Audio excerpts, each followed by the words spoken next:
ರಾಗ ಅಭೇರಿ. ವಹತ್ಯಂಬ ಸ್ತಂಭೀರ ಮದನುಜ ಕುಂಭ ಪ್ರಕೃತಿಭಿಃ ಸಮಾರಬ್ಧಾ ಮುಕ್ತಾ ಮಣಿಭಿರಮಲಾ ಹಾರಲತಿಕಾ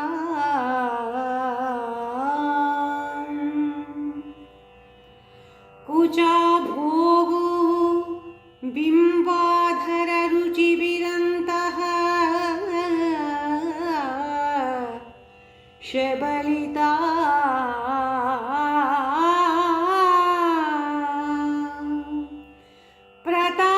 ಪ್ರತಾಪವ್ಯಾಮಿಶ್ರಾ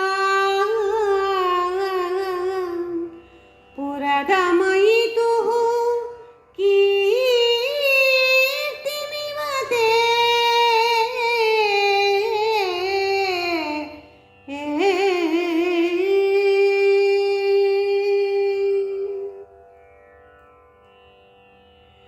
ಕುಂಜರಾಸುರನಾ ಕುಂಭಸ್ಥಳದೊಳತಿಶಯನೇ ಸಂಜನಿಸಿದ ಮುತ್ತಿನಿಂ ಖಚಿತಮಾಗಿ ಸಂರಂಜಿಸುವ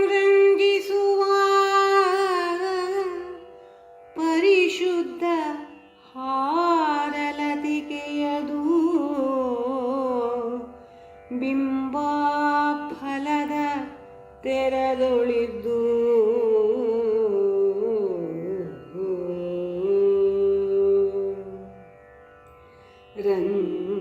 ರಂಜಿಸುತ್ತಿಹ ನಿನ್ನ ಕೆಂದುಟಿಯ ಕಾಂತಿಯು ಸಮಂಜಸದೆ ಕೆಂಪಾಗಿ ಪುರಹರನ ಶೌರ್ಯ ಯಶಮಂ ಜಯಿಪುದೆಂಬಂತೆ ತವ ಕುಚಸ್ಥದುಳ್ ಅಂಬಾ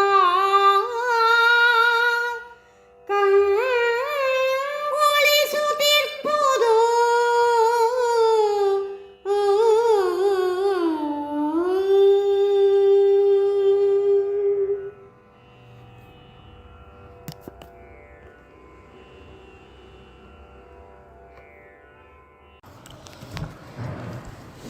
ಕಳೆದ ಸ್ತೋತ್ರದಲ್ಲಿ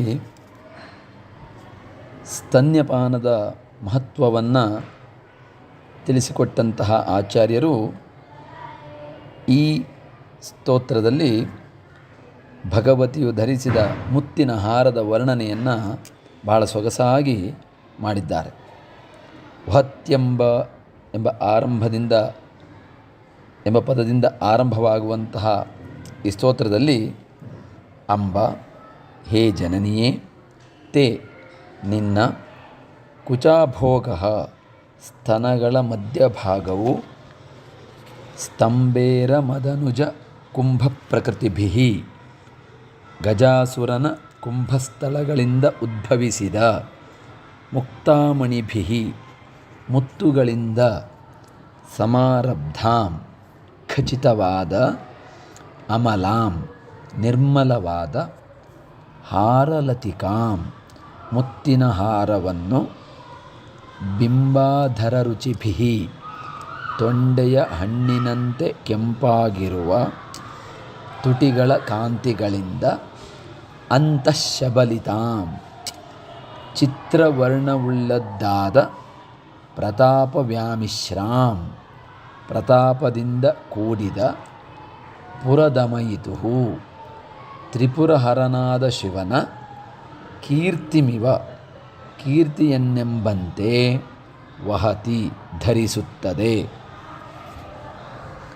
ಅಂದರೆ, ಹೇ ಜನನಿ, ನಿನ್ನೆದೆಯ ಮೇಲೆ ಸುಂದರವಾದ ಮುತ್ತಿನ ಹಾರವೊಂದು ಶೋಭಿಸ್ತಾ ಇದೆ. ಶಿವನು ಗಜಾಸುರನ ಕುಂಭಸ್ಥಳಗಳನ್ನು ಭೇದಿಸಿದಾಗ, ಅಂದರೆ ಅವನನ್ನು ಸಂಹರಿಸುವಾಗ ಮೊದಲೇ ಅವನು ಆನೆಯ ರೂಪದಲ್ಲಿರುವಂತಹ ಅಸುರ, ಹಾಗಾಗಿ ಅವನ ಕುಂಭಸ್ಥಳವನ್ನೇ ಭೇದಿಸಿ ಸಂಹರಿಸಬೇಕು. ಆ ರೀತಿಯಾಗಿ ಸಂಹರಿಸಿದಾಗ ಆ ಗಜಾಸುರನ ಕುಂಭಸ್ಥಳದಿಂದ ಹೊರಬಂದ ಮುತ್ತುಗಳನ್ನು ಪೋಣಿಸಿ ಈ ಮುತ್ತಿನ ಹಾರವನ್ನು ಮಾಡಲಾಗಿದೆ. ತೊಂಡೆಯ ಹಣ್ಣಿನಂತಿರುವ ನಿನ್ನ ತುಟಿಗಳ ಕಾಂತಿಯ ಪ್ರತಿಫಲನದಿಂದ ಈ ಶುಭ್ರವಾದಂತಹ ಹಾರವು ಕೆಂಪು ಮಿಶ್ರಿತವಾದಂತಹ ಚಿತ್ರವರ್ಣವುಳ್ಳದ್ದಾಗಿ ಕಾಣುತ್ತದೆ. ಇದನ್ನು ಪರಿಶೀಲಿಸಿದಾಗ ಈ ಹಾರವು ಗಜಾಸುರನನ್ನು ಸಂಹರಿಸಿದ ಶಿವನ ಪ್ರತಾಪ ಮತ್ತು ಕೀರ್ತಿ ಈ ಎರಡನ್ನೂ ಒಟ್ಟಿಗೆ ಧರಿಸಿದೆಯೇನೋ ಎಂಬಂತೆ ತೋರುತ್ತದೆ. ತೊಂಡೆಯ ಹಣ್ಣು ಅನ್ನುವಂಥದ್ದು ಕೆಂಪಾಗಿರುವಂಥದ್ದು, ಹಾಗಾಗಿ ಅವಳ ತುಟಿಯಿಂದ ಪ್ರತಿಫಲನವಾದಾಗ ಈ ಹಾರವು ಕೆಂಪಾಗಿರುತ್ತೆ. ಆ ಹಾರವು ವಸ್ತುತಃ ಬಿಳಿಯಾಗಿರುವಂಥದ್ದು. ಇಲ್ಲಿ ಎರಡು ಬಣ್ಣಗಳನ್ನು ಎರಡು ವಿಚಾರವಾಗಿ ಕಲ್ಪಿಸಿದ್ದಾರೆ.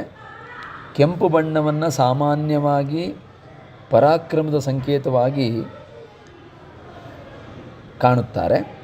ಹಾಗೆಯೇ ಬಿಳಿ ಬಣ್ಣವನ್ನು ಕೀರ್ತಿಯ ಸಂಕೇತವಾಗಿ ಕಾವ್ಯಗಳಲ್ಲಿ ಬಳಸುತ್ತಾರೆ. ಆನೆಯ ಕುಂಭಸ್ಥಳದಲ್ಲಿ ಮುತ್ತುಗಳಿರುತ್ತವೆ ಎಂಬುದು ಪ್ರಸಿದ್ಧವಾದಂಥದ್ದು. ಹಾಗಾಗಿ ಆನೆಯ ಹೆಸರನ್ನೇ ಹೊತ್ತಿರುವಂತಹ ಗಜಾಸುರ, ಅವನ ತಲೆಯಲ್ಲೂ ಮುತ್ತುಗಳಿದ್ದಾವೆ ಎಂಬುದು ಕವಿಯ ಕಲ್ಪನೆ.